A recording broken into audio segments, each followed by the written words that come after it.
المشكلة الأساسية في الكوكايين والهيروين، أو ليه يعني دايما في كلام قوي عنهم، إن هو بيأثروا بسرعة جدا على قدرة الجسم إن هو يفرز دوبامين لوحده، أو المخ. فأنا لما بوقف إن الاستخدام الكوكايين على طول، اوتوماتيكلي في جسمي نسبة الدوبامين بتقل، وما بيعرفش المخ يفرزها لوحده.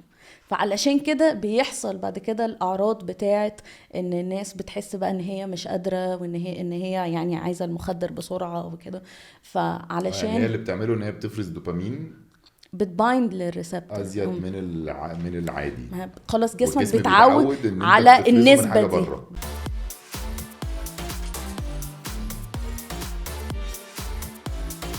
البحر والطاقة الحلوة. بس كده. أهلا، أنا ياسمين مهنا، أنا أخصائي عصبي نفسي كلينيكي أو clinical neuropsychologist. حلقة عميقة بس بقى مشيقة جدا، فكله محتاج يركز لأن الحلقة دي محتاجة تركيز جامد. الحلقة دي عن المخ، حاجة بس المخ ازاي بيأثر في سلوك البني آدمين، ودي حاجة أنا عن نفسي كنت نفسي أعرفها من زمان. فقعدنا ندور كتير بعلاقاتنا الجديدة كتير في المنتل هيلث ولقينا ياسمين مهنا. هاي ازيك ازيكم يا جماعة؟ منورة ياسمين. ميرسي يا جماعة، بنوركم والله. منورة مخنا.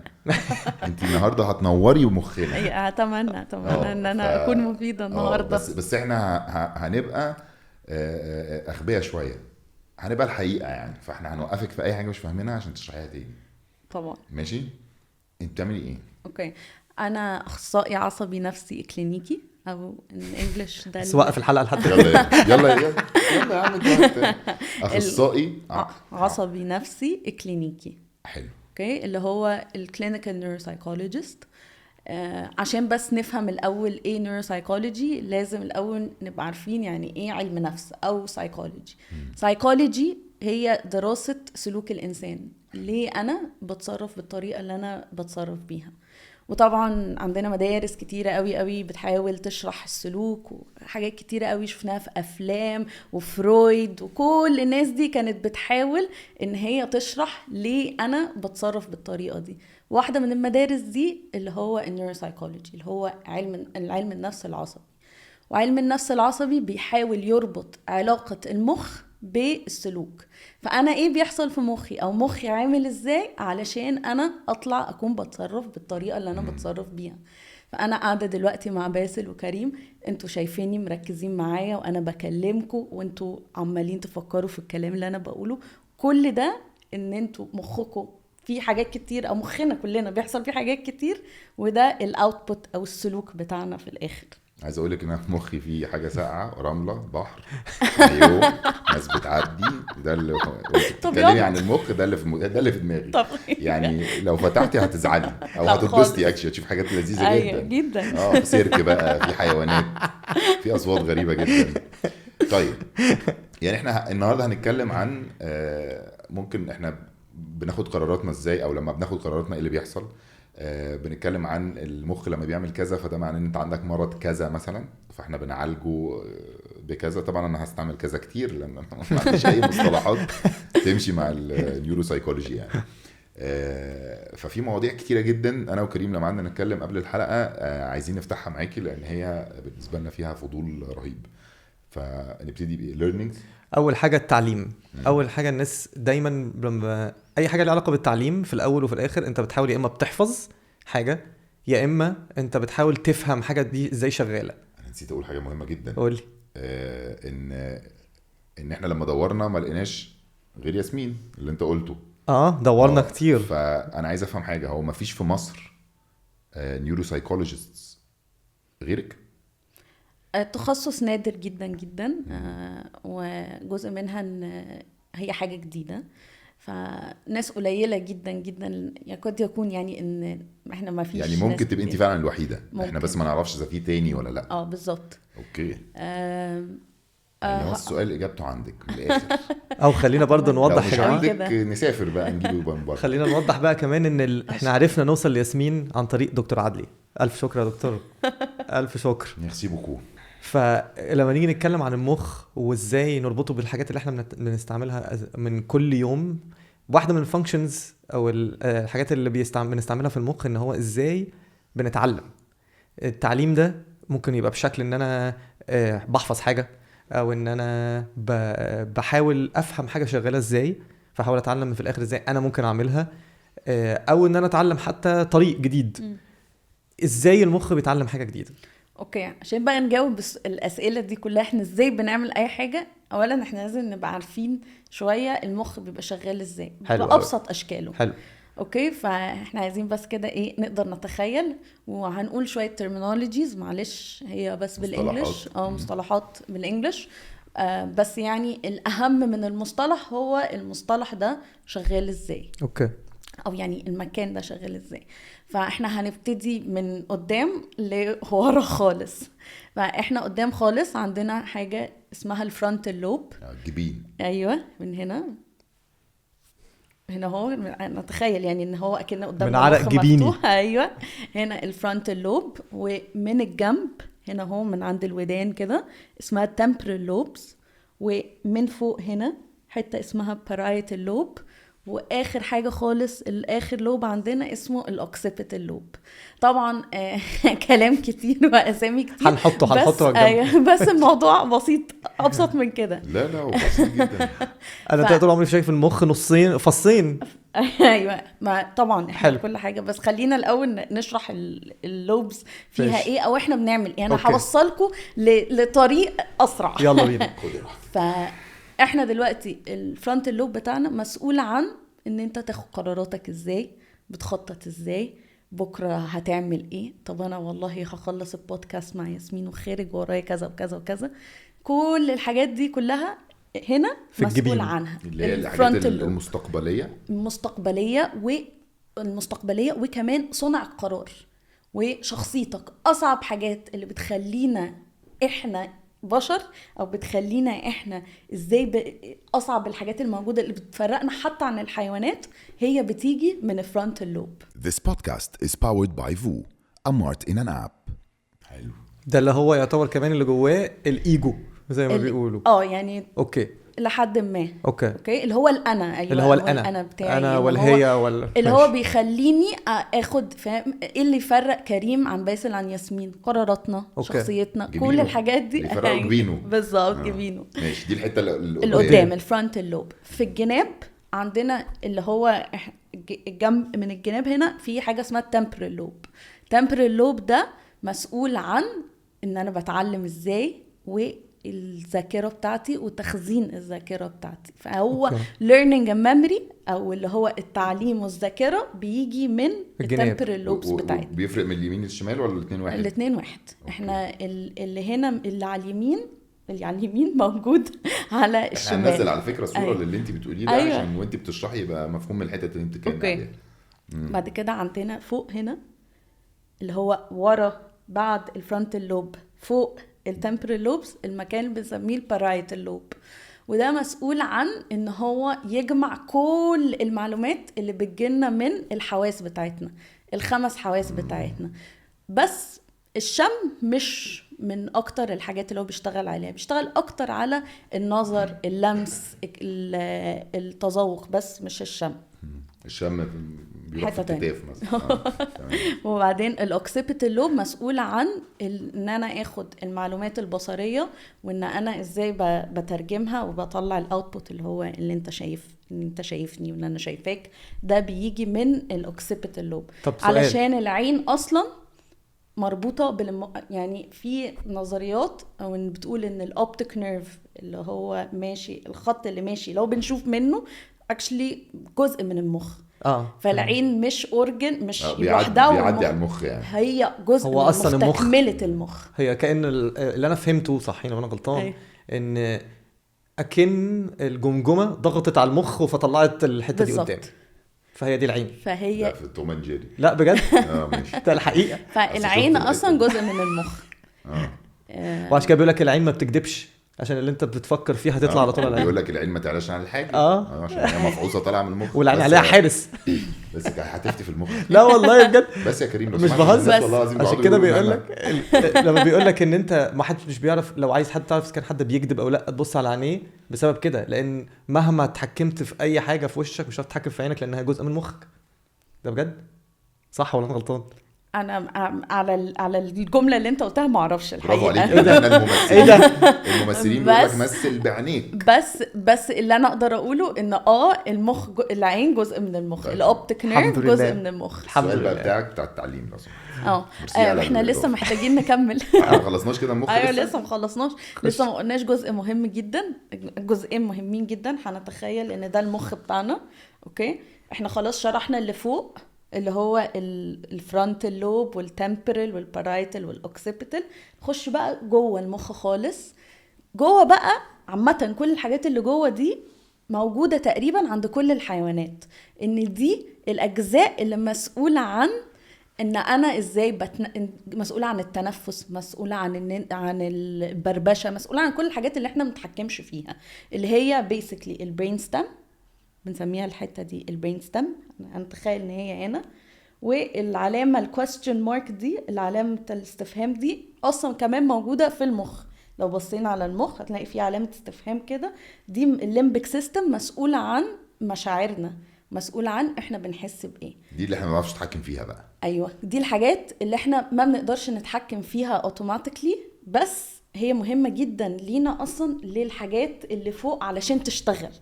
فاللي تحت الاهم او اللي هو مسؤول عن ان احنا نعيش، مسؤول عن السرفايفل بتاعنا، مسؤول عن الفايت اور فلايت ريسك، ان هو انت لو حصل ان شفت اسد فتجري. انت هتهرب ولا هتقف. ايه مسؤولة عن كل الغرائز بتاعتنا، ان احنا ناكل نشرب، كل الحاجات دي بتبقى موجودة في الجزء اللي تحت، واللي فوق اللي هو اللي احنا شرحناه في الاول. فده بس كده المخ شغال ازاي، ده الاماكن بتاعه المخ او المخ فيه ايه، علشان بقى نقدر نجاوب كل الاسئله اللي انتوا بتسالوها. أوكي. اللي هي اول سؤال كريم ساله، انت سالت احنا ازاي بنتعلم، صح؟ بالزبط. او ان احنا ازاي بنفتكر. احنا ما ينفعش نفصل التعليم عن الذاكره. فانا مثلا لو جيت وقلت لك كريم احكي لي عن هتلر، هتحكي لي عنه ازاي؟ هفتكر الحاجات اللي انا شفتها قبل بالظبط، كده. لازم الاول تفتكر. ايوه اهو. فده لازم عشان اتعلم حاجه او عشان اقول ان انا اتعلمتها، ما انا لازم استرجعها، وان انا استرجع الذاكرة. ان معناها ان هي الذاكره. ازاي اثبت ان انا اتعلمت حاجه لو انا ما اقدرش افتكرها؟ اوكي. فعلشان كده دايما بنربط التعليم بالذاكره. ممكن تسالني سؤالك تاني؟ أنا فدلوقتي حاسة ايه الطريق، يعني ايه البروسيس اللي بتحصل لو انا جيت عايز اتعلم حاجه جديده؟ اوكي. هل المخ خلينا ازاي نقول ايه اللي بيحصل لما بقرا كتاب مثلا، صح؟ لا ايا كان عايز ده اتعلم جيتار، القراية حاجة عايز اتعلم مختلفة. جيتار. اوكي. القرايه حاجه، القرايه مختلفه، بروسيس مختلف، بس والجيتار برضو كلهم بروسيسز مختلفه. بس أوكي. احنا هنحاول ان احنا يبقى فكرة عندنا التعليم موديل عامه. في موديل مهم قوي عندنا في علم النفس، يعني كان بتاع ريسيرشرز اسمهم اتكنسون وشافرد، وهم قالوا ان والله دلوقتي احنا بنبقى قاعدين بيجي لنا معلومات كتير، وانا المخ بيستقبل المعلومات دي، فبيقول والله انا هخزن المعلومه دي شويه وهشوف هل انا هستخدمها ولا لا. لو انا استخدمتها، وبمعنى استخدام ان انا قعدت اراجع عليها او اذاكرها او اللي هو ان انا افضل اعيد فيها، هيقول خلاص دي معلومه مهمه انا هشيلها في مكان اهم، فيشيلها في الذاكره المدى الطويل. فبعدين عشان بعد كده لما انا احتاجها اقدر اجيبها. فتخيل ان انت فايل او بوكسز او سيستم، فالسيستم ده السيستم عايز يكون efficient، عايز يكون يعني بيعمل احسن حاجه في اسرع واحسن صوره ليه. فانا كل حاجه هاخدها هحتفظ بيها؟ لا. فانا والله الذاكره هي ده دور الذاكره، ان الذاكره بتقول انا خلاص دي حاجه مهمه فانا هخزنها، حاجات اللي مش مهمه هرميها. ده شكله عايزها بجد فانا هحطها هنا. ايوه. وانا بعلم مخي ان انا عايزاها بجد. بعلمها ازاي. جزء من الطريقه ومن اسهل الطرق اللي بنعلم بيها ان انا بفضل اعيد عن المعلومه، بقعد اذاكر المعلومه او بقعد افتكر في المعلومه دي. طبعا المعلومات اللي هي زي انا عايزه اتعلم ان انا العب جيتار في الاول، انت لسه بتتعلم الحاجه، لكن بعد كده مع الوقت انت بتعملها صح بسهوله بالنسبه لك، زي السواقه مثلا.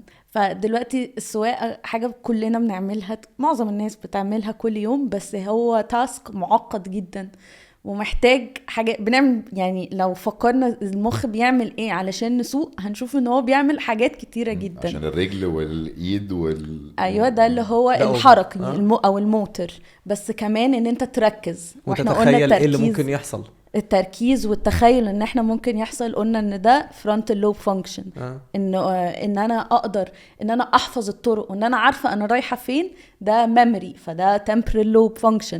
فان انا اقدر اتفادى ان مثلا عربيه جت قدامي وان انا سرعه رد الفعل، ده برضو frontal lobe function. فكل حاجه احنا بنعملها المخ هو اللي بيخلينا نعملها. وكل تاسك لو حسينا ان هو بسيط ده انا بعمله وانا بجد مش مركز او انا مش شايفه قدامي، مخك بيبذل مجهود ان هو علشان يوصل هو مخك اصلا بيتكلم مع بعضه. فانا السنتر اللي مسؤول عن الذاكره بيبعت مسجز للعين ان احنا للفرونت لوب، والله احنا هنعمل كذا، هناخد قرار، هناخد الدائري ولا هناخد السويس، طب مين اسرع، طب ايه احسن. كل ده مخك شغال كونستنتلي، انت بتعمل حاجه في ثانيه، هي حاجات كتيره قوي بتحصل في نفس الوقت. طيب يعني حلها ان الواحد يجيب سواق.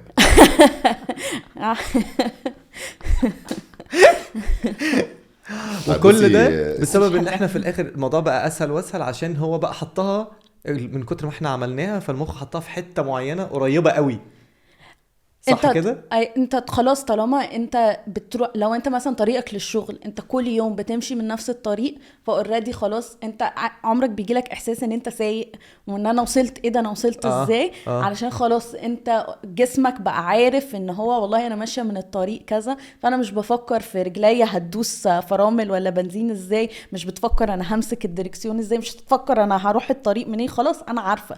بس لما تيجي بقى ده كونسبت اصلا بنسميه الكوجنيتيف لود، او ان انا لما باجي اعمل اكتيفيتي بتحط ضغط على مخي قد ايه. كل ما الحاجه بعملها كتير بكون بتعلمتها فبعملها بسهوله.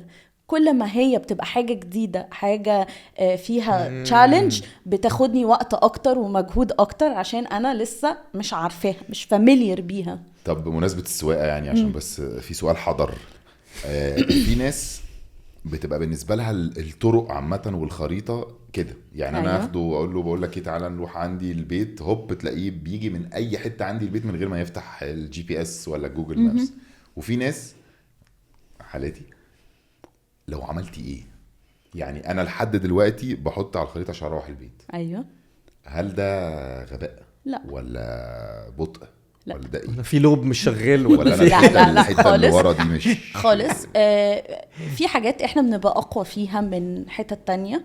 يعني في حاجات احنا ولا كلنا حتت في مخنا احسن من الحتت، اشطر من الحتت التانية. طبعا مش حتت اشطر، احنا المخ اصلا غير الاماكن الاهم ان هو في كونكشنز اللي بنسميها السينابسز، ان هو انا مخي عباره عن تخيل شبكه متوصله ببعض. كل ما اكتيفيتيز معينه عندي فيها شبكات اكتر كل ما انا احسن في الحاجه دي.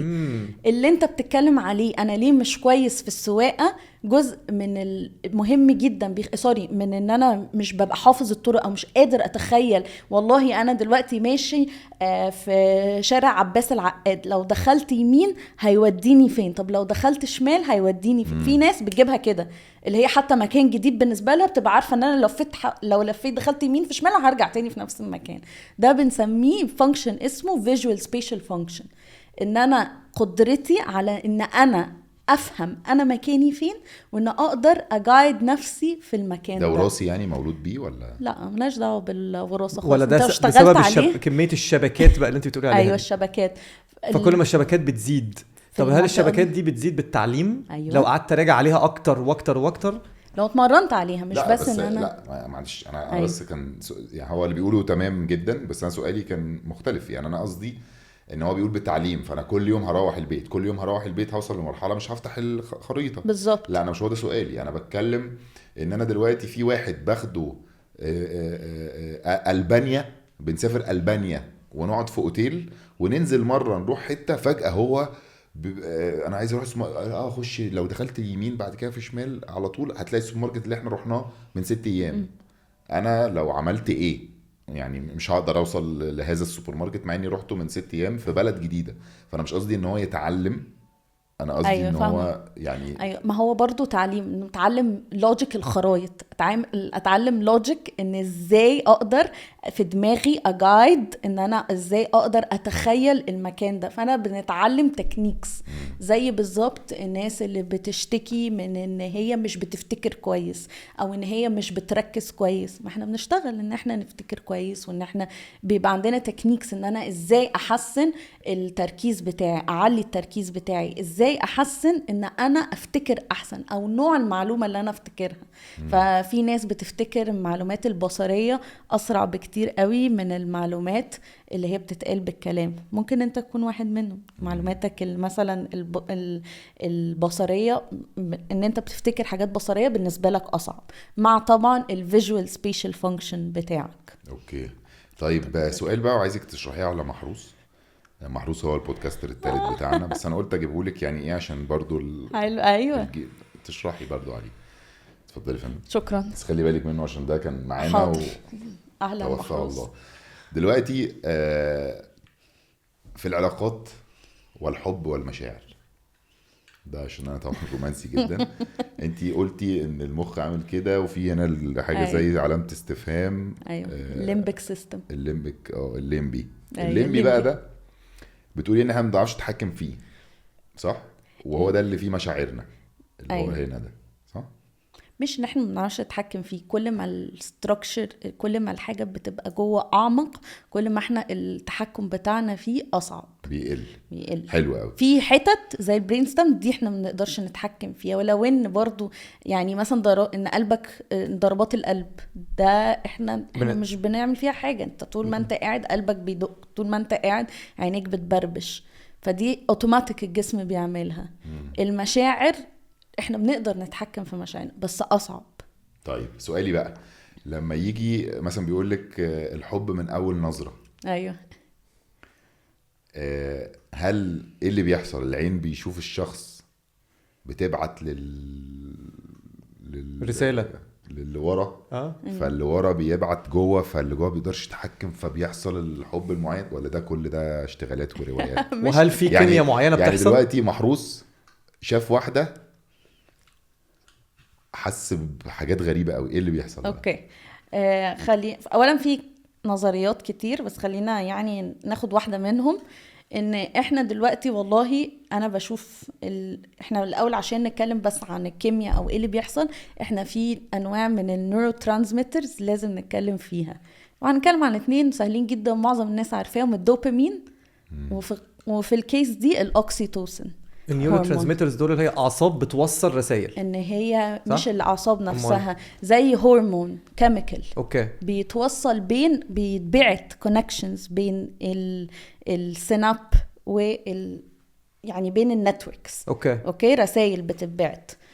فالثيري بتقول ان احنا والله انا لما بشوف شخص وبعجب بيه، ان انا بيحصل في جسمي او في مخي بيحصل الاحساس الاكسايتمنت ده اللي هو بيجي من الدوبامين، وبيستيميوليت الحته اللي هي الليمبك سيستم بتاعتنا، اللي هي الليمبك سيستم على فكره جزء منها مكان اسمه الهيبوكامبس، الاميجدلا، كل الاماكن دي مسؤوله عن الذاكره بتاعتنا والمشاعر بتاعتنا. فلما انا بشوف الشخص ده او ان انا بيحصل اعجاب، الهرمون ده بيتفرز، الدوبامين وكمان الاوكسيتوسين. الاوكسيتوسين كمان اهم اكتر في البوندنج فيز، ان انا الشخص ده يقبلد بينه بوندز. حتى الاوكسيتوسين مشهور قوي اصلا كهرمون بيتفرز وقت لما الام بتشيل الطفل. عشان كده عشان ده البوندنج. عشان كده اول ما الست بتولد بيحطوا لها ابنها على يس. يقال برضه ان بيحصل نفس الحاجه لما الناس بتقرب، لما couples بيقربوا من بعض and they start bonding. فده يخلينا نفكر ان والله يعني الحب، احساس بالحب وكده، هو actually حاجات كتيره قوي بتحصل في المخ بتخلينا نبقى connected ايوه. بس هو دلوقتي محروس شاف محروسه وشاف ساره مثلا. ايوه. اشمعنى لما شاف محروسه حس بكل الحاجات دي ولما شاف ساره ما حسش بيها؟ ده سؤال بقى يعني، فاهم؟ هنضطر بقى ناخد من مدارس تانية من سايكولوجي، مش بس نيورو سايكولوجي. يعني ده ممكن هنخش بقى في بيرسوناليتي، ان انا والله في بيرسوناليتي تريتس ان هو بالشخصيه. يعني احنا لو هناخدها بس بيورلي من نيورو ساينس من نيورو سايكولوجي، من وجهه نظر العلم العصبي النفسي، فانا دلوقتي ممكن يكون محروس شاف والله محروسة ونسرين شاف ان محروسة مثلا فيها صفات احسن، فالفرونت اللوب بتاعه قرر ان هي هو المخ هو اللي شاف، هو اللي قال له ان فيها صفات احسن. ما نعرفش بجد ما نعرفش. يعني احنا في حاجات كتير ما نعرفش. هي العلاقة العلاقة بين ان انت بتاخد قرار ايه بالظبط. يعني هل هي بتيجي من بره لجوه ولا من جوه لبره؟ فان هي لا، يعني it's a two-way relationship ما بين الاثنين. بياخد فيدباك من بره وبيترجمها ويطلع اوتبوت. مش بس ان هو انا دلوقتي لو جبت محروس وتخيلنا ان هو ما عندهوش اي ذكريات، ما عندهوش اي شخصية، لو شاف محروسة واحد ونسرين هيختار بينهم ازاي؟ فمش هيعرف ان هو ما عندهوش فيها حاجات في الذاكره بتاعته. أيوة. بيفكروا بليلى ومش عارف ايه وبومه مثلا وحاجات كده. وساعتها لما بيشوف ساعتها بيخش في الفرونت اللوب بتاعه ويبتدي أيوة. الفرونت اللوب بتاعه ويديله القرارات. ايوه. وطبعا ساعات بقى بيحصل صراع بين ان هو مع ناس كتير بتحس ان هو طب انا دلوقتي مخي بيقول لي زي الناس بتقول اختار مخي ولا قلبي. هو لعوب بقى. ايوه اختار مخي ولا قلبي، صح؟ مش دايما الناس بتقول كده. ازاي اخد القرار؟ انا مثلا حد انا حاسه ان هو مش كويس ليا بس انا عايزه الشخص ده. فده بيبقى بين الفرونت اللوب وبين بقى الديبر ستراكشرز بتاعتنا اللي اعمق بقى. وانت بتقولي ان احنا ممكن نمرن مخنا. ايوه صح. ايوه طبعا. طب يعني احنا لو برضو في علاقة واكتشفنا ان العلاقة دي توكسيك او سيئة تمام، في شخص بيعرف يموف اون، يعني بيعرف ينسى العلاقة دي وينتقل الى مرحلة اخرى ويشوف حد تاني شريك حياة تاني. وفي ناس بتفضل مزنوقة في الحتة اللي هي مش قادرة تتحكم فيها دي. هل ده له علاقة برضو بتدريب المخ والحتة uncontrollable؟ هو ليه دعوة أكتر بتدريب السلوك. إن أنا لازم عشان أفهم أصلا أنا ليه بيحصل، يعني عشان أنا أقدر أغير سلوكي. اتفضل. محروس إن أنا محروس هيحصل له حاجة. معلش. بص برضو تاني بالذات مع العلاقات الإنسانية احنا مش بس بناخد بالمخ بيحصل. احنا قلنا ان في مدارس كتيرة قوي بتخش معانا. ازاي بقى انا طفولتي كان شكلها ايه، وحياتي كان اختياراتي والميموريز بتاعتي والذكريات بتاعتي. طبعا كل ده بيخش في البروسيس بتاع ان انا باخد قرارات ازاي. بس برضو في حاجة في سيستم في المخ ممكن يساعدنا في فكرة ازاي ليه ناس كتير ما بتعرفش تخرج بين العلاقات، واللي هو الريورد سيستم بتاع المخ اللي هو بيبقى stimulated او بيبقى يعني بيشتغل بالدوبامين. بيشتغل بالدوبامين اللي هو بيشتغل لما بشرب، لما مثلا مخدرات بتبقى involved فيها، لما باكل، لما بشوف حد انا بحبه. كل الحاجات اللي هي ليها دعوة بالسرفايفل بتاعتنا، الريورد سيستم اللي هي الحاجات الحلوة، الريورد سيستم بتاعنا بيشتغل. فعشان كده واحد من في الحاجة من الحاجات الأساسيات أو حاجة من الحاجات اللي الناس بتعملها طول الوقت ان هم دايما بيجروا ورا الريورد سيستم بتاعهم ده اللي هو الدوبامين. ايه بقى الريورد سيستم ده بالعربي؟ المكسب اللي هو مكسب حالا، او يعني ما اعرفش كان ليها تعريب. الحاجات اللي بتبسطه، يعني اللي بيحس ان هو كسب منها. بس هي مش بس ان هي مش فكرة بس ان هي بتبسطنا. احنا جسمنا او مخنا مخلوق بطريقة ان هو زي كده فخ، ان هو الحاجات اللي هي فخ ان هي الحاجات اللي هي مهمة جدا لان انت تعيش بتبقى مربوطة بالريورد سيستم بتاعنا، زي الاكل، الشرب، المية، الجواز، ان انت تخلف كل الحاجات دي مربوطة بالريورد سيستم بتاعنا، بتخليك تعمل كده. فاهم ان هي ان بيجي لك فاهم ان دي حاجات دي غريزة جواك، ده معنى الغريزة من ناحية المخ. طب ازاي زي الناس بتضحك على مخها بطريقة ان هو مثلا لو اكل سكر مثلا فبيجي الدوبامين يزيد، فده معناه ان هو الريورد سيستم بتاعه اشتغل، فده اكل برضه. فقصدي فالاكل بس كل حاجه جوه الاكل بتبقى ليها زي اكنها درجه مختلفه قد ايه هي بتزق الدوبامين في جسمك. هل دي حاجه المفروض تتبص لها كده؟ مش عارفه. ولا هي ليها علاقه بالكيمياء اللي بتاكتيفيت الدوبامين ولا ايه بالظبط بص انا فعلا عشان ما افتيش، انا ما اعرفش لو في انواع اكل بتزود الدوبامين في الجسم ولا لا. اعتقد ان السكر كده كده تاثيره مختلف عن مثلا البروتين في الجسم. بس الفكرة أصلا أنا بكلم أكتر عن ممارسة السلوك نفسه. الأكل عامة، الأكل عامة، الشرب، كل الحاجات اللي هي ليها دعوة بأساسيات الحياة بتأثر على الريورد سيستم بتاعنا. طب وبالنسبة بما ان احنا بنتكلم على الدوبامين وازاي اللي هو ده الريورد سيستم اللي الناس دايما بتفضل وراه عشان الحاجات الغرائز، الحاجات اللي بتحصل كل يوم، بس في نفس الوقت برضو اكيد في طريقة، وانا عارف ان برضو في ناس كتير بتحاول ان هي عن طريق كيمياء بيستعملوها او عن طريق حاجات اكتيفيتيز بتخشوا فيها، انشطه بيخشوا فيها عشان يزودوا الفرز بتاع الدوبامين في جسمهم فيبقوا مبسوطين اكتر ويفضلوا وراه. زي ايه من الحاجات الكيميائيه ممكن الناس بتعملها فبيحصل كده؟ اوكي، احنا عندنا حاجات كتيرة قوي يعني ممكن نقول عليها كيميائية، من اول الكافيين ان احنا بناخد قهوة لحد ما نوصل لكوكايين او الاوبيويدز عامة، مخدرات عامة. كل دي انت بتحاول تجيبها بطريقة لذيذة يعني؟ لا خالص، انا عشان عليك ولا لا عشان فعلا الدوبامين بجد والله انت شرحت جملتين طوال الحاجة الكيميائية اللي ممكن ياخدها. انت عايز تقول مخدرات؟ لا هي فعلا، اصل احنا كنا قاعدين بنتكلم على الدوبامين وان ازاي الدوبامين بيزيد ويقل، فانا عشان كده بحاول. الدوبامين بيقول لك المشي بيزود الدوبامين. ما احنا ممكن نبتدي من اول. عايز نشرح المشي، تعالوا نشرح. وانا قلت وانشطه على مين يا اخويا؟ يلا انا عارفك كويس. طب معلش خلينا نتكلم على المخدرات عشان كريم بيحاول يبطلها. لا بهزر.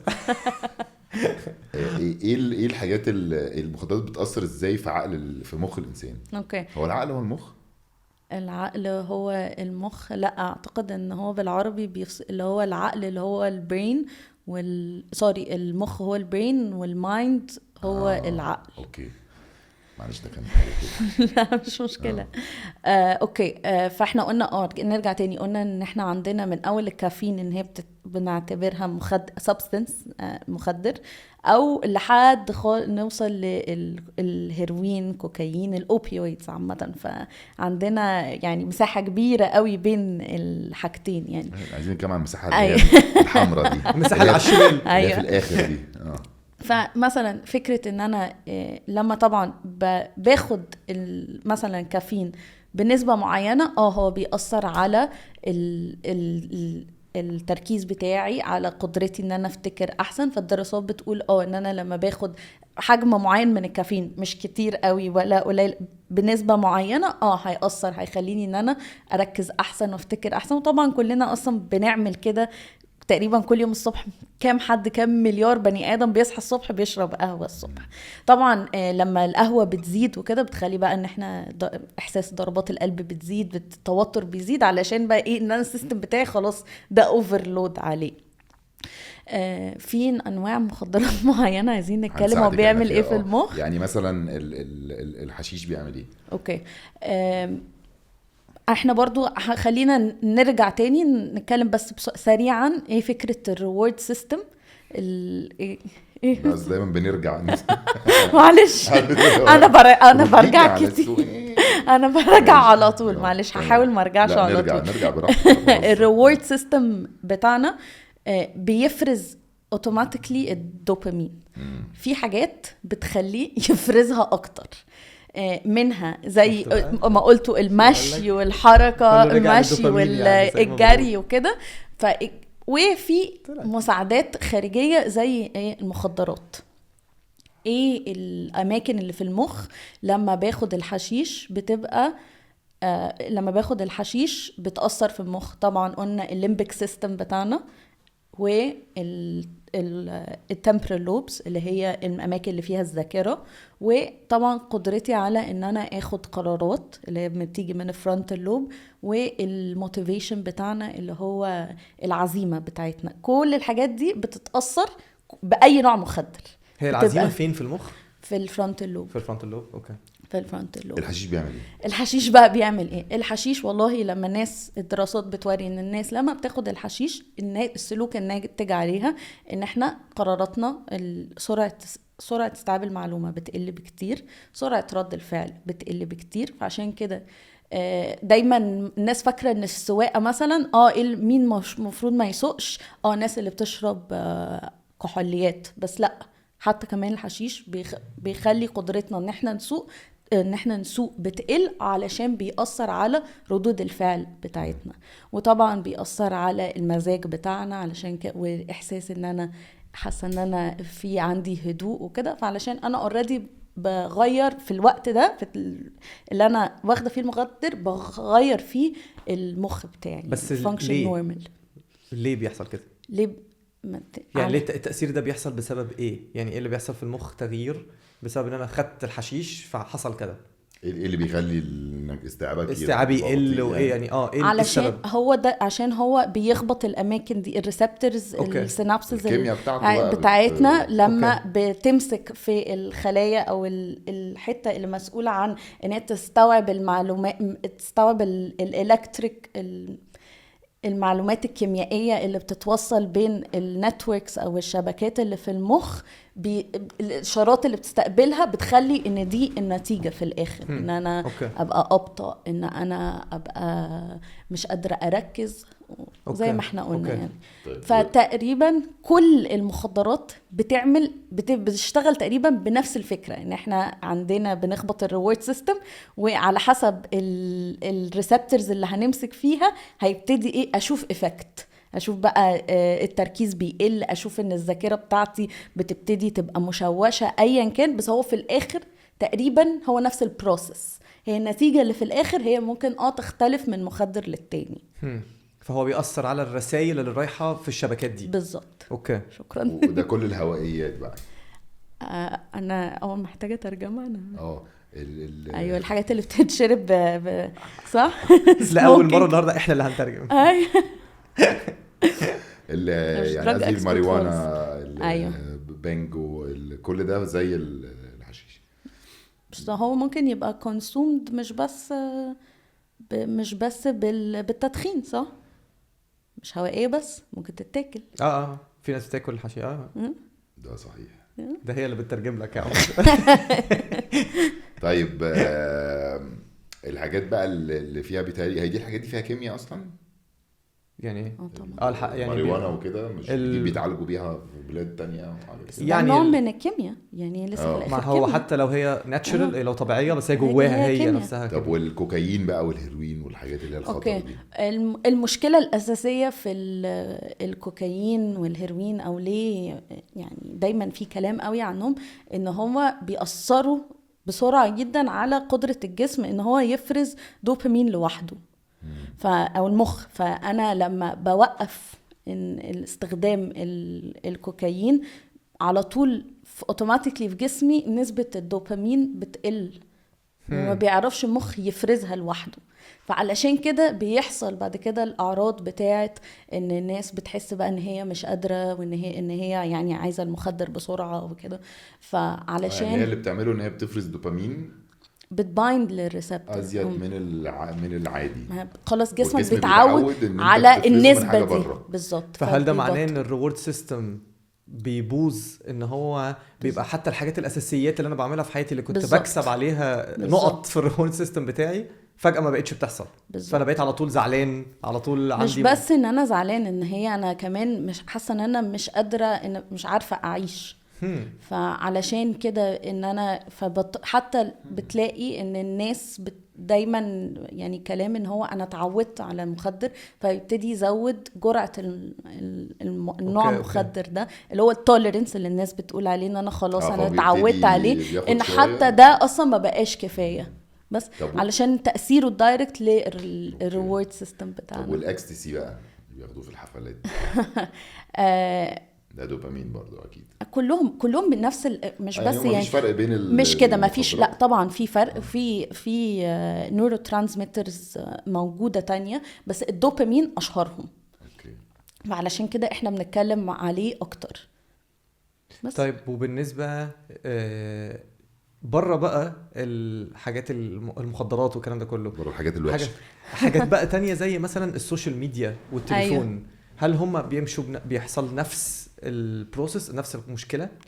اوكي، فالسوشيال ميديا ان النظريه بتقول ان انت بتعود مخك ان هو هياخد كونتنت كتير قوي بسهوله جدا، فلما بتقلل الكونتنت عنه ده او بتقلل المعلومه عنه ده فبنرجع تاني الدوبامين بيقل. فنفس الفكره، فبيحصل نفس الفكره بالظبط. وايه الدوبامين ده بيزيد من اي حاجه هفق كده يعني مش اي حاجه كده بتسخنه. انا حاسه ان احنا اتكلمنا عليه كتير قوي طبعا بتسخنه، سوشيال ميديا، ايوه هو مهم مهم ماشي جري كل حاجه. يعني الناس اصلا اللي بيحصل بقى لو هنتكلم على امراض، الناس اللي من اشهر الثيريز اللي موجوده لما الدوبامين مخزون الدوبامين بيقل بيحصل ان الناس بيجيلها باركنسونز فعلا. ايوه باركنسونز مهم جدا. باركنسونز اصلا واحده من اهم النظريات فيه ان هو في مشكله في افراز الدوبامين، في مخزون الدوبامين بتاعنا. بياخد كوكايين بقى لا ما خلاص مش ده اللي بيعالجوا بيه ساعات بالماريجوانا وكده؟ باركنسونز لا بيعالجوا بيه، بيدوله زي بوستر للدوبامين بس مش ماريجوانا. الدوبامين ده طلع حاجه يعني ايوه طبعا مهمه جدا، وفي حاجات تانية كتير مهمه بس في النطاق اللي احنا بنتكلم فيه بنتكلم اكتر عليه يعني. اوكي. طب نطلع بقى شويه من المخدرات عشان ابتديت ادوخ. عايز اعرف الديجافو. عندك فضول تعرف الديجافو ده بيحصل ازاي؟ ايوه. الديجافو ده اللي هو عارف لما تبقى قاعد وبعدين يجي مثلا حد يجي يسلم عليك ويقول لك بقول لك ايه معكش مش عارف باقي فكت 200 مثلا او حاجه كده، وهو جاي وهو بيعمل الاكشن ده بعديها بفينتو ثانيه انت بتقول ايه ده؟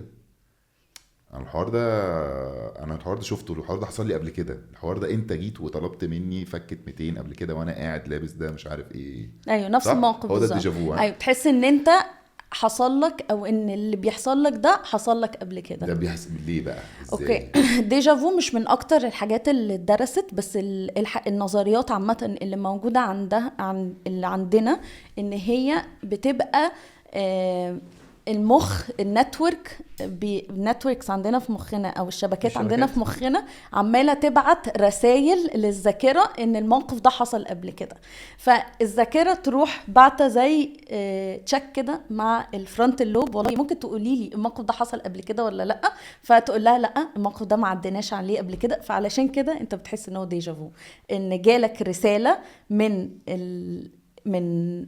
الفرونت اللوب بتاعك ان لا انت مش ما حصلكش كده، عشان لو ما جاتلكش الرساله دي فانت اصلا مش هتحس بالديجافو، ان انت هتحس ان ده موقف فعلا حصل لي قبل كده. فاهم؟ طب مش ده بيحصل في كل حاجه بقى بتحصل ولا اشمعنى الديجافو يعني؟ لا علشان انت بتبقى لا انت مش طول الوقت بتحس ان الموقف ده حصل لك قبل كده ولا لا. تمام ده اللي انا بسأل عليه. أيوه. بس انت بتقولي ان لو كده يبقى في كل اكشن بيشوف الذاكره أيوه. دي حصلت قبل كده ولا لا؟ صح بيبقى زي في الفاكت تشيك. اشمعنى المره دي حسيت ان هي حصلت قبل عشان كده؟ ما حصلتش قبل كده. فاهم؟ فانا كل حاجه ما حصلتش قبل كده احس بيها ديجافو؟ لا ما هو انت ما انت مش حاسس اصلا لا ازاي انت اوريدي مش حاسس ان حصل لك كده قبل كده. انت ما هو ما فيش غير حاجتين، يا اما هتكون انت عديت بالموقف ده فعلا يا اما ما حصلتش بالظبط. فعلشان كده انت بتحس باحساس. انا حاسه ان احنا بنلف بلوب. انت فاهمني؟ انا زيه عامه برضه مش برضه مش مجمع. طيب هحاول اشرح تاني. يعني انت النهارده بتقولي ان كل حاجه بتحصل انا بشوفها مخي الفرونت لوب بيبعت رساله يقول هو ده الموقف ده حصل قبل كده ولا لا. ايوه مظبوط. الحاجات اللي انت شاكك فيها هو بيبعت الرساله دي بس لو انا شاكك. أيوة. بس غير كده مش هيبعت. ايوه علشان هو ده خلي بالك ان هي النظريه يعني لسه حاجات في الاول يعني ما انا اتدرستش. فاهم ان بس مش يبقى كل ده حاجه معناه إن ابو 200 جنيه اللي داخل عليا ده يعني ده انا ممكن- شكيت ان هو حصل فبعت الرساله فانا حسيت انه حصل بعد ما حصل حالا. ايوه. امم ف... وبرضو يقال ان الديجا فو بيحصل اكتر للصغيرين عن الكبار. كل ما تكبر بيبطل يحصل لك الاحساس ده. النظرية بقى هل ده علشان احنا بنكبر وما بقاش مخنا يركز قوي في ايه اللي بيحصل زي الاول ولا لا؟ او بقيناش فما عرفنا حقيقه الحياه فمبقاش مهتمين يا باشا في 200 مفيش او ان اصلا ما بيحصلش، ان في النظرية بتقول ان اكنه زي جليتش كده، ان حصل فاهم سبارك تشويشة كده. كده في مخك ان هو ايه ده حصل قبل كده ولا لا. طب نتأكد، فنتأكد لا ما حصلش قبل كده، اوكي تمام. طب بالنسبه بقى لحاجه زي كده فعلا، التركيز، هل التركيز دلوقتي ازاي الناس بتركز؟ ده واحد. وهل التركيز دلوقتي قل او زاد؟ لان بقى في ناس كتير قوي عماله تقول ده انا مش عارف اركز خالص، وبالذات بعد السوشيال ميديا وكميه الكونتنت اللي بتحصل. ازاي الناس تحسن من تركيزها؟ وايه اصلا هو التركيز؟ اوكي. ممكن سؤال مركب هركب عليه سؤال طبعا تاني. في بقى حاجه نرجع للمخدرات بس هي مش مخدر يعني، هي حاجه بتتباع في الصيدليات اسمها ادريل او حاجه كده. بالظبط. الحاجه دي بياخدوها بره في امريكا لما يبقوا داخلين امتحانات وبتاع، بس لازم تتوصف بروشته، ولو حصل ان هو قفش وان هو مفيش روشته ممكن تقبض عليه كانه واخد كوكايين مثلا، مخدرات. وبقى بسبب البتاع ده سؤال عمال تاخد يطول. بقى سؤال كبير مضاعف. سؤال كبير قوي. في الحته دي بالذات الناس كلها بقى دلوقتي بقى طلع بسبب الادرول، بقى طلع ان زي مش عارف بقت موضه، او ممكن يكون فعلا ناس كتير عندها، بس بقى في حاجه اسمها ADD. كل الناس، انا اي حد مش عارف يركز بيقول انا غالبا عندي ADD، وانا طول عمري ما كنتش بعرف اركز فانا عندي ADD. ايه هو ADD؟ اوكي. بس الاول تعال نتكلم بقى ايه اصلا هو التركيز. اوكي. احنا التركيز خلينا نقسمه. بنقسم عامه لما بنيجي نتكلم عن التركيز بنقسم التركيز لكذا حاجه. بنقسم على معلش هنقول الترمينال اللي هنقول المصطلحات تاني بالانجلش وبعدين معلش اعذروني يعني.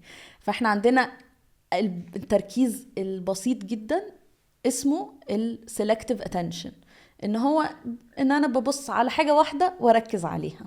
أوكي. بس مش مطلوب مني اي حاجه غير ان انا والله اركز مع ان ياسمين بتتكلم. أوكي. كل حاجه تانية انا الغرور ده بترمي علينا كلام يعني. ركزوا في اللي انا بقوله وتقعدوا تسالوا كتير بقى وتقعدوا تفتوني ان انا اي حاجه، اي صوت بيحصل بره، تليفون بيرن، انا كل ده مخي مش هياخد باله منه، انا بس هياخد بالي من المعلومه اللي جايه لي دلوقتي. اوكي.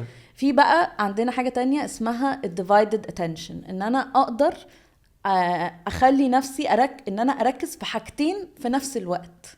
يعني انا بعمل ان انا بركز مثلا ان انا بسمع فويس نوت وبكتب انا المفروض اعمل ايه النهارده. ده تركيز متقسم. ايوه. فانا بقسم قدره التركيز بتاعتي. المالتي تاسكينج يعني ده بيجي منه بعد كده المالتي تاسكينج. وبعد كده عندنا نوع تاني من التركيز اسمه تركيز المدى الطويل، او اللي هو السستيند اتنشن، ان انا اقدر اركز لفتره طويله، ربع ساعه، تلت ساعه، افضل اعمل نفس الحاجه وافضل مركزه فيها من غير ما افصل. يعني دايما عندنا احساس ان هو مثلا ناس لو هي بتذاكر ان هو انا ذاكرت ربع ساعه كفايه قوي كده، انا مش هقدر اركز اكتر من كده في المعلومات. فان انا قدرتي ان انا اركز لوقت اطول. وطبعا اخر حاجه اللي هي بنسميها الالترناتيف اتنشن، او اللي هو قدره على التبديل، ان انا بعمل حاجه مع حاجه يعني ببدل بينهم. وده اقرب للمالتي تاسكينج، انا بعمل حاجتين مش في نفس الوقت بس ببدل بينهم، بعمل ده اسيبه شويه واعمل الحاجه التانية. تمام. فده اصلا ده كده تقسيمه التركيز عامه. لما بنقول التركيز فده ده الحاجات الاساسيه اللي عندنا فيها. فطبعا كل ما التركيز يبقى معقد اكتر او التاسك معقد اكتر، كل ما انا محتاجه ابذل مجهود اكتر، مخي محتاج ان هو يجيب كل اللي عنده ويركز في المعلومه، او ان هو يركز لوقت اطول. هو عامه الدواء كان معمول علشان الناس اللي عندها ADHD. ADHD اللي هو Attention Hyperactivity Deficiency Disorder. صح اعتقد ان هو التركيبه كده انا قلتهم صح ولا؟ Attention Deficiency Hyperactivity Disorder. تقريبا هي ده الصح. ADHD الناس كتير قوي فاكرة ان هي بس مشكلة تركيز. هو مش بس مشكلة تركيز، هو اكتر من كده. هو مشكلة كمان قدرة على ان انا اقدر استخدم حاجة اسمها الوظائف التنفيذية، او اللي هي الاكزيكتيف فانكشنز اللي هي بتيجي من الفرونت اللوب. اوكي. ان انا اقدر ان انا اقدر اخطط يومي، ان انا اقدر انظم يومي، ان انا اقدر اشوف ايه الكونسيكونس، ايه النتيجه او التاثير اللي هيحصل لو خدت قرار كذا. غير طبعا ان هو كمان بيأثر على ان قدرتي على ان انا اتحكم، او ان انا اقدر اتحكم في ردود فعلي ومشاعري.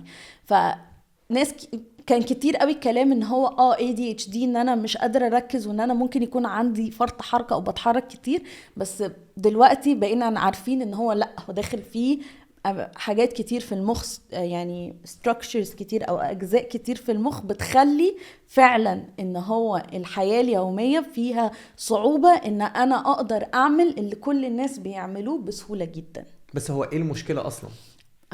يعني قصدي المشكلة اصلا في مخي اللي مخلياني مش عارف اعمل كده. اوكي، عندنا نظريات كتير، بس النظرية تقريبا يعني الاول اللي انا على الاقل يعني شايفة ان هي اقرب للحقيقة، ان هو الوصولات بين الفرونت اللوب والتمبرال لوبز والليمبك سيستم مش اقوى حاجة.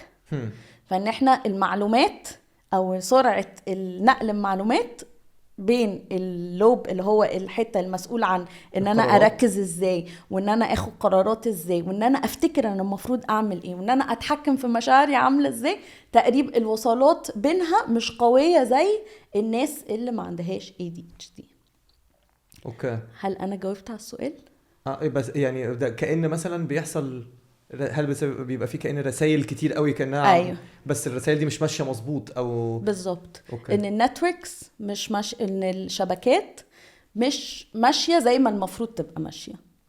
اوكي. وهل منها انا اصلا عندي ADHD وقعت مني كده. والناس بتعرف منين ان هو عندهم فعلا ADHD او لا؟ اوكي. اولا في ناس عندها يعني خلينا نقسم يعني لو بصينا في ناس صغيره كتير دلوقتي مدارس فيها وعي اكتر، فالمدارس على طول بتشخص والله احنا شاكين اطفال 1 2 3 عندهم ADHD. مش الفكره اكتر في الكبار اللي عايشوا في مدارس محدش قال لنا ان احنا عندنا ADHD. او عشنا طول حياتنا حاسين ان احنا بنعاني، بس مش عارفين احنا بنعاني ليه. في نوعين من الناس، في ناس قدرت تتخطى المعاناة بتاعتها ولقت تعلمت استراتيجيز او طرق ان هي خلاص بقت عارفة ان هي ازاي هتمشي حياتها رغم ان هي عندها ADHD. وفي ناس تانية حياتها اليومية متأثرة ومش عارفة ان هي سواء بقى يبقى عندها علاقات مع الناس اللي حواليها علاقات كويسة، مش عارفة ان هي تشتغل، او مش عارفة ان هي يعني مش قادرة تدير يومها زي ما المفروض الطبيعي اللي احنا بنقول عليه الطبيعي، عشان احنا مش عايزين نخش بس ايه الطبيعي وايه اللي مش الطبيعي يعني. فالناس دي بتبقى محتاجة مساعدة اللي هي بروفيشنال. مين بنروح لمين؟ بنروح يا اما طبيب نفسي او اخصائي نفسي او اخصائي عصبي نفسي كلينيكي. وايه بنعمل بنعمل تقييم الاول، وبنعمل حاجه بقى يعني زياده جدا او حاجه جديده اللي هي النيوروسايكولوجي بيعملها دلوقتي، ان احنا بنقيم قدرات بنقدر نقيم ان الشخص ده وظائف التنفيذية بتاعته شكلها ايه، التركيز بتاعه شكله ايه، الذاكرة بتاعته شكلها ايه، بان احنا بنشوف هما بيقدروا ازاي بيعملوا الاختبارات، وبنقارن الارقام بتاعتهم بناس ما عندهاش ADHD عاملة الاختبارات دي. طيب احنا بقالنا معظم الحلقة بنتكلم على التركيز وعلى وازاي الواحد بيفتكر الحاجات، وانا عارف برضو من لما اتكلمت معاكي ان انتي اصلا التخصص الاساسي بتاعك، وصحيح لو انا غلطان، هو الزهايمرز. هل ده مظبوط؟ هو التخصص صح؟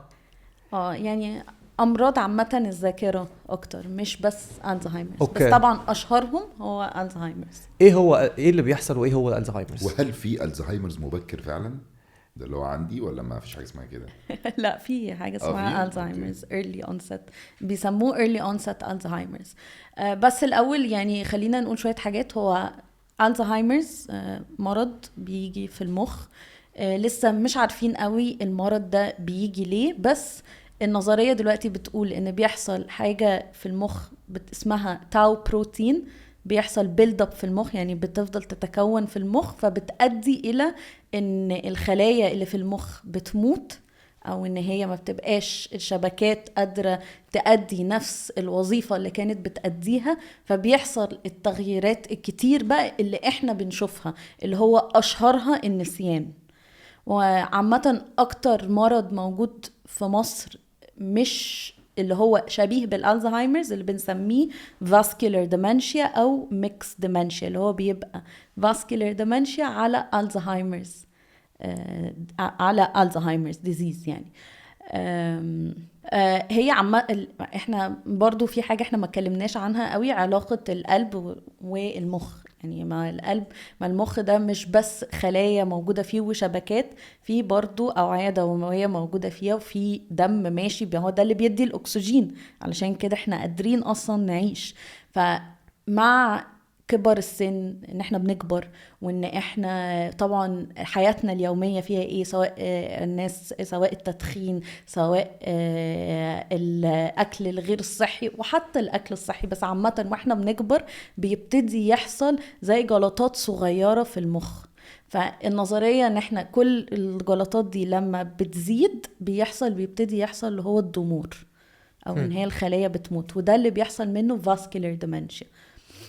ايه بقى العلاقه بين القلب والمخ؟ القلب والمخ، القلب بيضخ الدم، بيضخ الدم اللي بيسبلاي او بيدي الاكسجين، وبيدي كل الاحتياجات بتاعه المخ علشان يقدر يعيش. فهي علاقة مهمة جدا يعني بينهم. علشان كده لما بيحصل مشكلة، بيحصل جلطات، بتبتدي برضو نشوف نفس النتيجة، ان الناس ما بقتش تعرف تأدي ما بقتش تعرف تعيش يومها زي ما كانت عايشاه. بتبتدي يحصل functional loss، او ان هو الوظائف اللي انا كنت بعملها ما بقتش اقدر اعملها، زي ان انا اتكلم على حسب ما كانت جلطة طبعا فين، ان انا مش عارفة اتكلم، مش عارفة اتحرك، مش عارفة افتكر زي الاول، انظم زي الاول. كل الحاجات دي ممكن تيجي بسبب الجلطات، او بسبب عامة لما بيحصل يعني ضرر او injury للمخ. طب وفعلا اللي بيقولوه انه نص المخ الشمال بيدي اوردرز لنص الجسم اليمين والعكس، صحيح؟ ايوه صح. طب صح. مش اقرب له كده على طول من هنا ليه؟ لا هما العكس. طب وهل برضو صحيح ان هي النص الشمال ده بتاع الحاجات اللي هي فنية اكتر وبتاع، والنص اليمين ده بتاع الحاجات الاكتر حسابيه وكده، ولا ده؟ لا مش مظبوط الكلام ده. اوكي. لا انا بسال عشان انا عارف ده كلام، لا الكلام ده كل الناس بتقوله، بتتكلم فيه، بس احنا قلنا انا هقول لك مين اللي كان بيقول. أيوة. بعد الحلقه احنا عامه في حاجات بنشوف ان الناحيه اليمين اكتر سائده فيها، وحاجات الناحيه الشمال اكتر سائده، زي اللغه مثلا، قدرات اللغويه اكتر الناحيه الشمال اقوى فيها عن الناحيه اليمين. بس ده مش معناه ان الناحيه اليمين مش موجوده، هي موجوده بس في واحده اقوى من التانية. فعلشان كده فكره ان هو في ناحيه يمين مسؤوله عن حاجات وناحيه شمال مسؤوله عن حاجات، ده حقيقي، بس الاتنين مع بعض بيشتغلوا مع بعض. طب وايه الاشول والايمن دول بيتولدوا كده ولا في حاجه في المخ بتخلي الواحد يبقى؟ هي عليها علامه استفهام عامه، ليه في ناس شوله وليه ناس بتكتب بتكتب بايديها اليمين يعني؟ وبيبقى بس يعني حتى واحنا بنعمل في الاسئله يا ابني، اسئله ملهاش اجابات. فكر بس حقيقي المخ فيه حاجات كتير في حاجات كتير في المخ ملهاش اجابات. يعني كل اللي احنا نعرفه ده اصلا احنا تقريبا ما نعرفش ولا حاجه يعني. وهل فعلا انت عارفه اخر الحلقه عارفه اخر الحلقه فاللي هو بنسال كل بقى الاسئله اللي هي تك تك تك عايزين نعلم عليها. هل فعلا احنا بنستخدم نسبه قليله جدا من مخنا في يومنا، وان الاكتر من كده بيبقى عبقري والاكتر من كده مش موجود اصلا؟ لا برضو ده مش حقيقي. النظريه بتاعت ان احنا بنستخدم 20% بس من مخنا او 2%، كان مش فاكره حتى الرقم. طب ليه بقى بتسال الاسئله دي بقى؟ مش حقيقيه. احنا بنستخدم مخنا 100% طول الوقت. طول الوقت احنا مخنا شغال، طول ما احنا عايشين من اول يوم ما بنتولد لحد اخر يوم مخنا شغال 100%، ما بيقفش ما بيقلش. طب وليه بيبقى في واحد اذكى من التاني؟ ده سؤال معقد جدا على فكرة. بس ممكن لا خلاص ما تبصليش. بص في صوت جاي من الناحيه اليمين. معلش انا مخي الناحيه اليمين مش شغال كويس فمش لا يعني عايزين نتكلم في لا طب هقوله لك بطريقه تانية بلاش عشان انا عارف ان انت لو ما بتقولي كده بيبقى الشرح الناس اللي اذكى من التانيين ده ممكن بيبقى وراثه ولا حظوظ ولا ده هو واحد اشتغل وواحد ما اشتغلش؟ اوكي. اولا احنا لازم برضو نقول يعني ايه اصلا ايه مقياس الذكاء. يعني في الاخر احنا اللي اخترعنا مقاييس الذكاء، فاحنا اصلا ممكن تكون مقاييسنا غلط صح، او ان احنا الطريقة اللي احنا بنقيس بيها الذكاء ممكن تبقى مش صح، او ممكن مع الوقت نكتشف ان في طريقة احسن بكتير نقدر نقيس بيها احنا اذكياء. زي ما خطر جدا. لا زي ما كانوا زمان بيقعدوا يقولوا في اي كيو تيست. ايوه. والاي كيو تيست ده دلوقتي ابتدى اهميته تقل رغم ان هم زمان كانوا شايفين ان هو ده بتاع الذكاء. ايوه احنا لسه بنعمل اي كيو تيست، لسه الاي كيو تيست بتستخدم، بس طبعا في كلام كتير قوي ان هو الاي كيو تيست ده بالظبط هيوصلني. هل مثلا الاي كيو تيست بتاعي هو اللي هيخليني ناجحه ولا لا، ولا لازم، ولا ان انا لو عبقريه معناها ان انا هعيش حياه سعيده، هل معناه ان انا هبقى ناجحه؟ كلها اسئله اصلا اي كيو تيست ما يقدرش يجاوب عليها. طيب ايه الفتره في اليوم ال 24 ساعه اللي المخ بيبقى شغال اكتر حاجه فيها، وايه الفتره اللي بيبقى شغال اقل حاجه فيها؟ احنا قلنا ان المخ شغال 100% طول الوقت. انا مخك شغال يعني طول الوقت. لو سمحت مش قصدي بس مش قصدي يعني بس لا مش مشكله يا فندم، بالعكس انت بتعلمينا، انت النيورو سايكولوجيست الوحيده اللي في مصر العربيه من حقك. لا طبعا يعني مش قاعد. طب ماشي، وانا قاعد على البحر ومغمض عيني كده وبتنتن وفي التفاهه واللذاذه وما بعملش اي حاجه، مخي شغال وانا زي مثلا في امتحان دكتوراه. انت مخك ايوه شغال، انت بس بتبص على انت السلوك اللي انت بتعمله. انت ممكن تكون بتزود عليه اللود ان انت محتاج تعمل حاجه اكتيفيتي اعلى دلوقتي، بس مخك كفانكشن هو شغال ما بيقفش، عمره ما بيقف. ايوه عمره ما بيقف، هو كده شغال كأنك كوبس محطوط. ايوه انت بقى نايم يا معلم بتتشقلب طول الوقت، هو شغال. ممكن تكتر تركيز بتستعمل حاجه تانية. ممكن تكتر مش عارف ايه، بس بالزبط. هو المكنه شغاله يعني طول الوقت. ما انت ما احنا قلنا احنا طالما انت قلبك بيدق، عينيك بتبربش، عندك افكار، ايدك بتتحرك، بتبص للسماء، انت اصلا كل المعلومات اللي حتى بتجيلك لو انت سامع صوت، احنا قاعدين دلوقتي وسمعت صوت حاجه بره، انت اصلا اول ما تسمع ما هو مخك شغال، سمع حاجه اشاره من بره وابتدى يفكر ايه اللي بيحصل. خلاص احنا بنخلص. انا عندي بس سؤال قبل ما نخلص. لا انا عندي سؤال بس انا عشان بنخلص. اوكي. الهلاوس بقى ها اللي هو تبقى ايه فاهمه، قاعده معاه يقول لك ايه ده انا شفت فيل طاير وكده، طبعا بيبقى واخد حاجات بس ده في المخ هو السبب. ايوه المخ هو اللي بيطير فيل قدامي مثلا لونه بامبا. ايوه حتى في دراسات بتقول ان الناس لما بيجي اولا عندنا انواع كتير من الهلاوس، ولو هنتكلم عن الهلاوس انت بتقول ان هو شايفه، فدي اللي هي هلاوس بصريه. فدراسات حتى لما الناس حطوها في مكان في الMRI اللي هو الرنين، يشوفوا الFMRI اللي هو الفانكشن الMRI اللي هي الجهاز بتخش بتشوف الناس المخ بتاع ايه اللي بيحصل جوه مخها، بيلاقوا ان هو وقت لما بيكون بيحصل هلاوس هو اصلا الحتت اللي مسؤولة عن ان هي بتشوف وان هي بتترجم الحاجات اللي بتشوفها كده شغالة. فمعنى كده ان انت اصلا مخك بيبقى شايف الحاجة دي او حاسس بيها او سمعها. فلا طبعا الهلاوس بتيجي من مخنا، وانا يعني بحاول نجاوب فاهم مش تقولي لا احنا بنعمل بقى لا احنا باك تو باك ده اللي هي في اخر الحلقه اللي هو زي ايه اماني واغاني اطلب واتمنى، دي اللي هي الحاجات اللي احنا بنبقى عندنا تساؤلات فيها كتير. طب العقل الباطن امتى بيبقى العقل الباطن؟ هل فعلا في اوقات بيبقى العقل الباطن هو اللي يعني زي ما تقولي هو اللي شغال اكتر عن الفرونتال لوب، ولا الفرونتال لوب يبقى على طول موجود، ولا ازاي امتى العقل الباطن هو اللي بيركب؟ يعني الناس تقعد تقول لك انت دلوقتي ممكن اعمل 1 2 3 زي بروسيس معينه وهتشغل عقلك الباطن او تقدر تخش جوه عقلك الباطن. اوكي. هل الكلام ده حقيقي؟ برضو علشان فكرة اصلا العقل الباطن او السب كونشس دي اصلا من مدارس مختلفة عن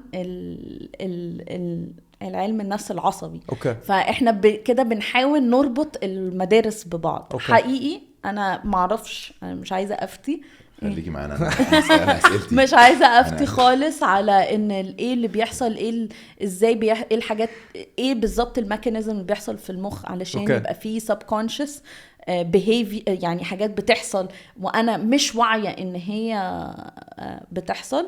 فيعني مش عايزه حقيقه افتي لك خالص. يعني خدي بقى السؤال ده ده حلو ده. هو انا نايم ايوه ايه اللي بيخليني احلم بحاجات وبحس ان هي حقيقيه جدا، وساعات ممكن احلم بحاجات اي كلام، وساعات احلم بكابوس؟ يعني ده كله برضو له علاقه بالمخ؟ ايوه. ممكن عامه الحته اللي مسؤوله عن ليه علاقه بالنيوروسايكولوجي؟ اكتب ورايا بس. ليه علاقه بقى بالنيوروسايكولوجي بقى اللي هو قاله ده؟ ولا اي حاجه؟ ليه؟ لا طبعا ولا اي كل حاجه. الكلام اللي انتوا بتقولوه ليه علاقه، بس في حاجات اقدر اجاوب من عليها. مدرسه دي يعني ولا مدرسه ثالثه دي؟ غريب. قعدة جنب محفوظ. اتفضلي يا فندم. مش احنا شرحنا ان احنا عندنا الليمبك سيستم؟ طبعا. انا عارفه ان انتوا تقريبا الليمبي. لو حد عمل لكم كده مش هتبقوا عايزين تشوفوه تاني. فاحنا قلنا ان عندنا مكان اسمه الثالاموس والهايبوثالاموس مع جوه السيستم بتاعنا اللذيذ ده. الحتتين دول مسؤولين عن النوم وعن الاحلام، وان احنا ازاي، يعني مسؤولين عن كل اللي انت بتسأل عليه. ايه بالظبط دورهم الله اعلم. بس ماشي انا تمام. انا تمام. انت خلاص تمام كده. انا تمام. انت دماغك شغاله اصلا. انا في الكوبس يا ابني. بس ما بستعملش 100% منها. لما حد يجي يقول لي يا ابني ده شغل دماغك شويه، اقول له استاذه ياسمين قالت ان هي شغاله 100% يا باشا طول الوقت، فايه ما تضغطش عليا، هي شغاله، انت عندك مشكله ده اخري في اللود. شغاله. عشان ننهي الحلقه الجميله، طبعا عايز اقول لك احنا مبسوطين جدا بالحلقه المعقده الجميله دي، اللي اكتشفت ان انا عندي فيها ADHD غير ان عارف ان عندي OCD، فالحمد لله. تحبي تقولي ايه نصيحتين، واحده للي عايز يبقى زيك، عايز يدرس الدراسه بتاعتك، لان انت لو احنا قلنا ان انت الوحيده النيورو سايكولوجيست في مصر، يبقى في شورتج، في نقص في الحته بتاعتك دي كبير جدا، فانت عايزه ناس تبقى معاكي فيها. ولو حابه تقولي نصيحه عامه بقى، بما انك يعني ملكه المخ. يعني ده لقب كبير قوي عليا يا جماعه. يعني بالنسبه للناس ان هي مهتمه ان هي تدرس علم النفس العصبي، رغم ان تقريبا للاسف ان احنا في الجامعات ما عندناش التخصص لوحده، مش موجود تقريبا هنا في مصر ولا عامه؟ في مصر. عامة هو لسه تقريبا في معظم الحتت في العالم هو قليل جدا. هو موجود اكتر في الدول الغربية اكتر، ومنهم امريكا وانجلترا ويمكن فرنسا المانيا. بس حتى مثلا الدول البحر المتوسط زي اليونان، دول اللي هي الشرق غرب اللي هو ايسترن يوروب، يعني قليل برضو فيها. انتي درستي فين؟ انا درست في انجلترا. اوكي. طيب اللي عايز يبقى زيك يعمل ايه؟ مش كل الناس حقيقي متاح لها ان هي تسافر، بس انا في ناس اللي هي متخصصة في علم نفس. اولا لازم الاول ياخدوا شهادة في علم بكالوريوس او ليسانس اداب علم نفس، ولازم يعملوا ماجستير على الاقل في علم النفس الإكلينيكي. وبعد كده ممكن هم يبذلوا حتى مجهود ان هم يقدروا يقروا ويفهموا ايه اكتر علم النفس العصبي، ان هو جزء من العلم النفس الإكلينيكي. احنا ممكن ننزل كتب مهمة جدا الناس ممكن تقراها. الناس برضو ممكن تاخد على الأقل كورسات ممكن على نكتب ده عندنا في تحت الحلقة تاخد في اليوتيوب كورسات ويخش يشوف اونلاين. اللي هم عايزينه. ان مش كل الناس طبعا هينفع ان هي تسافر يعني، بس احنا محتاجين ناس، طبعا محتاجين ناس تبقى مهتمية اكتر بالمخ، واكتر كمان محتاجين ناس ان هي تكون بتعمل دراسات عندنا هنا، دراسات بقى على مصريين، يشوف احنا بقى فعلا احنا يمكن احنا بلاش. مختلفين. لا طبعا لازم الجين الفرعوني ده. لازم طبعا يبقى عندنا دراسات، ولازم نبقى فاهمين عشان نفهم نفسنا. لازم اول حاجة ندرس احنا، مش لازم بس ان احنا نكون بناخد دراسات من بره يعني. طيب ايه النصيحة العامة اللي بتحبي دايما تقوليها للناس؟ النصيحة العامة اللي انا احب دايما اقولها يعني كأخصائي عصبي نفسي طبعا يعني كأخصائي طبعا. ان مهما كان احنا جيناتنا كانت عاملة ازاي او احنا مولودين ازاي، احنا دايما عندنا فرصة ان احنا نغير من مسارنا. التغيير ده هيكون قد ايه ما اقدرش اقول ان هو نسبته هتكون قد ايه، بس ان احنا علاقة اللي احنا كل الحلقة دي كلها بتثبت ان المخ زي ما فيه علاقة بين السلوك والمخ، في برضو علاقة بين السلوك بتاعنا ازاي بيأثر على مخنا. هي مش بس ان المخ بيخلينا نتصرف وخلاص، تو واي يعني. بالظبط، رايحة جاية صح زي ما بيقولوا، خد رايحة وهات. جاية، رايحة طيب جاية. دلوقتي هتكتب لنا او تمضي لنا على التيشيرت إيه ده؟ دي، وفي السوشيال ميديا هنعمل زي سؤال، ايوه واللي هيجاوب عليه صح هنبعتها له هدية منك ليه. ماشي.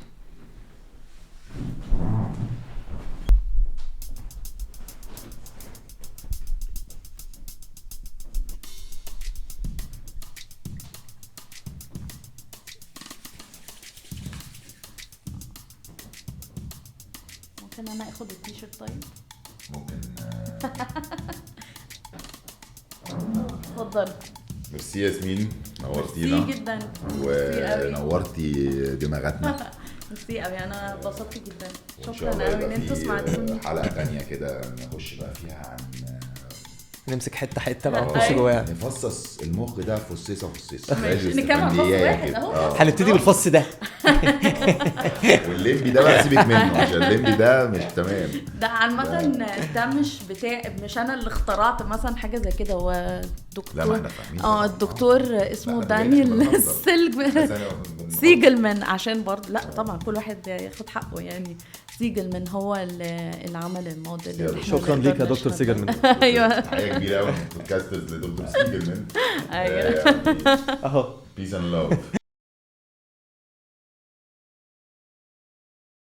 عيادة. وظيفة التنفيذية. ميموري.